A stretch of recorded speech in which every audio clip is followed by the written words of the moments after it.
बहुत important topic है जो कि सारा फिजिक्स में आपकी जान नहीं छोड़ेगा और वो टॉपिक है साइंटिफिक नोटेशन का। तो देख लेते हैं scientific notation and prefixes. Prefixes निहायत इंपॉर्टेंट, साइंटिफिक नोटेशंस निहायत इंपॉर्टेंट। साइंटिफिक नोटेशन क्या है? पावर ऑफ 10 की जो फिगर्स हैं वो क्या है? साइंटिफिक नोटेशन है। इसके लिए जो रूल है वो ये है कि there should be only one non-zero behind या लेफ्ट ऑफ डेसिमल। ये क्या है? रूल है। अगर आप ये एक लाइन याद रखेंगे कि there should be only one non zero, तो आपकी जितने भी हैं वो आप इजीली कर सकते हैं। दो किस्म की वैल्यूज आती हैं और ये मुझे उम्मीद है कि इस लेवल पे सबको सॉल्व भी करनी आती है, कोई मुश्किल चीज नहीं है। एक लिख देते हैं जी 89,000, इस तरह करके 8,90,000, और दूसरी हम लिख देते हैं 0.00089। ठीक है, अब हमने क्या करना है कि डेसिमल के लेफ्ट पे सिर्फ एक फिगर रखनी है, तो हम यहां से डेसिमल को उठा के 1 2 3 4 और 5 प्लेसेस लेके आते हैं। ठीक है, जब हम 5 प्लेसेस लाएंगे तो ये कुछ इस तरह से हो जाएगा कि 8.9। ठीक है, और क्योंकि हम 5 प्लेसेस लेके आए हैं तो हम इसको लिख देंगे 10⁵5। तो ये आ गया हमारे पास क्या? साइंटिफिक फॉर्म में। इसी तरह अगर ये है तो इसमें हमने लेफ्ट साइड पे कितना रखना है? एक नॉन जीरो रखना है, तो 1 2 3 4 की जंप लेके आएगा डेसिमल, तो ये हो जाएगा 8.9 इंटू 10⁻⁻4। ठीक है, तो ये हो जाएगा। इसमें कुछ लोग कहते हैं कि हम जब राइट से उठाएंगे तो राइट पॉजिटिव होता है तो उसके लिए प्लस लगाते हैं, और जब हम लेफ्ट से डेसिमल को उठाते हैं तो लेफ्ट क्योंकि नेगेटिव होता है तो हम ये। लेकिन मेरा ख्याल है कि इस लेवल पे इतना आप लोगों को पता है कि अगर 0 पॉइंट्स की फिगर है तो माइनस लगेगा, अगर पॉजिटिव फिगर है तो प्लस लगेगा, तो इसमें कोई ऐसा सच मुश्किल चीज नहीं है। ठीक है, तो ये सिंपल है साइंटिफिक नोटेशन में किसी भी चीज को कन्वर्ट करना। जो इंपॉर्टेंट बात है स्टूडेंट्स वो है आपके पास प्रीफिक्सेस से रिलेटेड। प्रीफिक्सेस क्या होते हैं? Name given to power of 10 are called as prefixes. For example अगर बात की जाए 10⁻³ की, तो इसको हम नाम दे देते हैं मिली। अगर बात की जाए 10⁻+3 की, तो इसको हम नाम दे देते हैं किलो। इसी तरह 10⁻⁻6 का नाम हो जाता है माइक्रो। ठीक है, 10⁻+6 का नाम हो जाता है मेगा। अब ये सारी चीजें क्यों, इसका यूज किस तरह से होता है वो देख लेते हैं। एक चीज है कि 2 × 10⁻³ मीटर्स। तो 10⁻³ का नाम क्या है हमारे पास? इसका नाम है मिली, तो मैं इसको लिख सकता हूं 2 मिलीमीटर। एक और एग्जाम्पल ले लेते हैं कि 5 × 10⁻6 न्यूटन्स। अब 10⁻6 का नाम है मेगा, तो मैं इसको लिख सकता हूं कि 5 मेगा न्यूटन। ठीक है, इसी तरह 50,000 ग्राम्स, या इसको 5,000 ग्राम्स कर देते हैं ताकि ज्यादा आसानी हो जाए। तो 5,000 ग्राम्स को लिखा जा सकता है 5 × 10⁻³ ग्राम्स। 10⁻³ का नाम है किलो, तो मैं इसको लिख सकता हूं 5 किलोग्राम। ठीक है, तो सिंपली जो नेम्स हैं वो हम रिप्लेस कर रहे हैं वैल्यूज से। यहां पर मैं एक इंपॉर्टेंट चीज आप लोगों को बताना चाहता हूं, शेयर करना चाहता हूं, वो है ये टेबल। और ये आप लोगों को फिंगर टिप्स पे याद होना चाहिए, क्योंकि बहुत सारी जगह पे इस तरह लिखा होता है फेम्टो, पीको, नैनो, तो ये एटलीस्ट आना चाहिए आपको। ठीक है, लास्ट टाइम एक सवाल आया हुआ था कि what is the ratio of milli newton to micro newton. ठीक है, अब ये सवाल बेसिकली फोर्स का सवाल है, लेकिन ये फोर्स का सवाल नहीं है। ये सवाल जो है ये हमारे पास इनका सवाल है। अगर आप लोगों को मिली और माइक्रो का पता है तो milli newton divided by micro newton आप लोगों के पास हो जाएगा 10⁻³ newton divided by 10 raise to the power -6 newton, और इसका आंसर आ जाएगा 10 रेज़ टू द पावर 3 जो कि होगा किलो। ठीक है, तो ये होगा इसका आंसर। अब एक और जो बहुत बहुत बहुत इंपॉर्टेंट चीज है वो है कन्वर्जन ऑफ प्रीफिक्सेस। सवाल कुछ इस तरह से होगा कि 2 kg को कन्वर्ट कर लें मिली में। ठीक है, ऐसा सवाल होगा।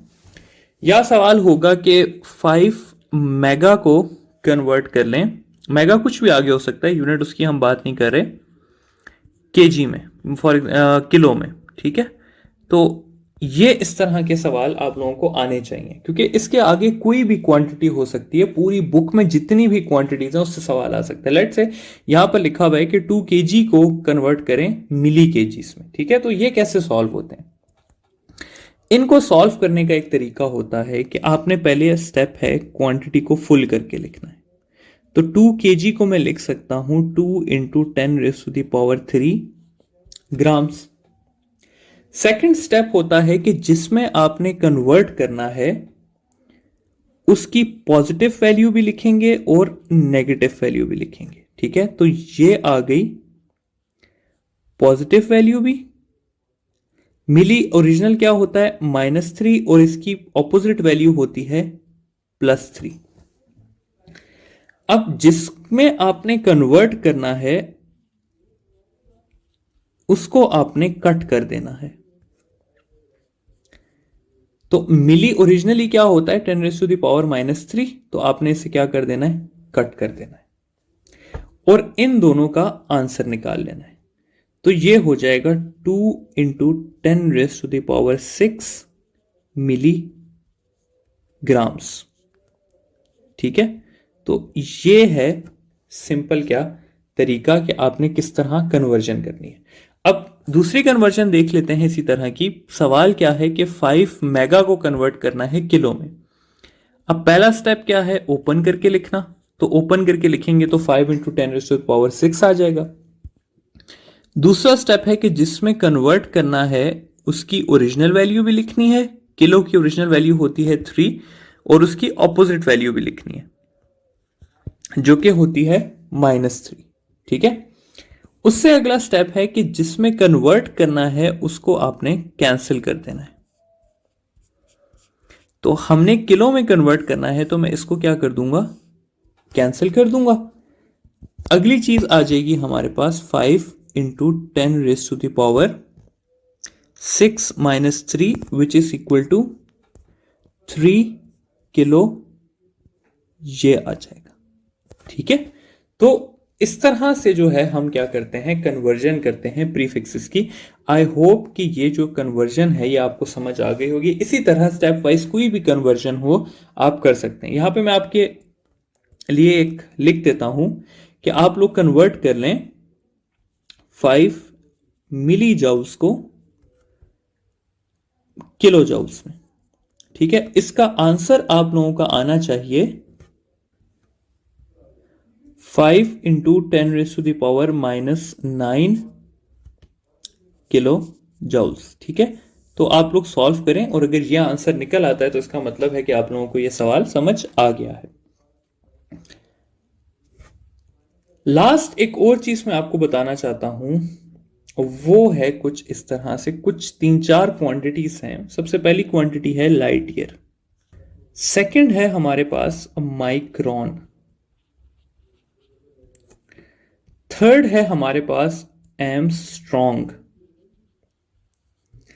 और फोर्थ है हमारे पास फर्मी। ठीक है स्टूडेंट्स, तो ये सारी की सारी चीजें क्या हैं? स्टूडेंट्स ये समझते हैं कि माइक्रोन एक प्रीफिक्स है जिसका है 10 रेज़ टू द पावर -6। इसी तरह एमस्ट्रॉन्ग लगता है 10 रेज़ टू द पावर -10, और फर्मी लगता है 10 रेज़ टू द पावर -15। तो ये बात याद रखनी है आप लोगों ने कि ये सारी की सारी चीजें जो हैं ये प्रीफिक्सेस हरगिज नहीं है।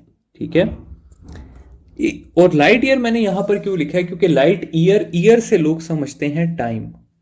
ये जितनी भी चारों की चारों क्वांटिटीज हैं स्टूडेंट्स, इसके बारे में याद रखना है कि ये सारे के सारे क्या हैं, लेंथ्स हैं। ठीक है, तो ये बहुत इंपॉर्टेंट चीज है कि light year, micron, Armstrong, Fermi या लेंथ है या डिस्टेंस है। 1 लाइट ईयर क्या होता है? 1 लाइट ईयर होता है distance travelled by the light in 1 year, और 1 लाइट ईयर इक्वल होता है 9.1 एक्सपोनेंट 10⁻15 किलोमीटर्स के। ठीक है, माइक्रोन की बात की जाए तो माइक्रोन जो है वो है 1 × 10⁻⁻6 मीटर, या सिंपली 10⁻⁻6 मीटर। तो जहां पर माइक्रोन है वहां पर मीटर लगा हुआ है साथ। माइक्रो जो है वो क्या है? वो है प्रीफिक्स। माइक्रोन जो है वो यूनिट ऑफ लेंथ है। एमस्ट्रॉन्ग की बात की जाए तो एमस्ट्रॉन्ग है 10⁻⁻10 मीटर। अगेन यहां पे क्या लगा हुआ है? ये मीटर लगा हुआ है। फर्मी की फाइनली बात की जाए तो फर्मी है 10⁻⁻15 मीटर। ठीक है, फेम्टो जो है वो है प्रीफिक्स जो कि है 10⁻⁻15। तो ये चारों एक एक्सेप्शंस हैं जो कि मैंने साइड पे करके आप लोगों को एडिशनल बता दी हैं, कि इन चारों के बारे में अगर खुदा ना खास्ता कभी सवाल आ भी जाता है तो आप लोगों को पता हो कि ये चारों जो हैं ये यूनिट्स हैं फॉर लेंथ। ठीक है, ये इनमें से कोई भी जो चीज है वो प्रीफिक्स नहीं है। ठीक है, यहां पर हमने ये दो चीजें कर ली। अब अगले लेक्चर की तरफ जाते हैं।